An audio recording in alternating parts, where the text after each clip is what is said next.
So I thought we'd have apples and chicken parm. Chloe, would you check on the broccoli on the bottom? I'm a mom of 3 girls, so for me it was always how to keep our girls' mouths healthy and good. Anyone with special needs or disabilities, oftentimes their oral care is difficult. Molly had a tooth going sideways across her other teeth.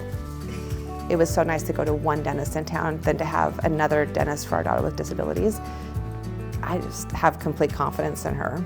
She's been amazing for our family. How are you feeling about your teeth and smile? Fun. When I was 15, I decided I was going to be a dentist, and I think I'm maybe just stubborn, stuck with it. Part of the reason I ended up in Walla Walla was through my contacts through the RIDE program. Because of the RIDE program, I'd gained more experience than the typical first-year graduate, and so transitioned into that practice, and we've been here ever since. RIDE stands for Regional Initiatives in Dental Education, and the idea is we're trying to improve access to care, particularly in rural sites in Washington. The rural areas have a lot of challenges. There's a lot further distances for patients to go. How's it going?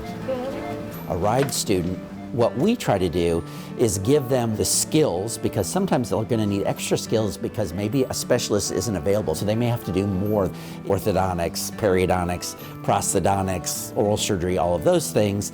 And treat the majority of their needs here in this office. Excellent. Hi, how are you, Dr. Martin? One step closer to the implant being done. Yay! She is a really good dentist. She does lots of things a lot of dentists won't do. I will say she will tackle anything she can.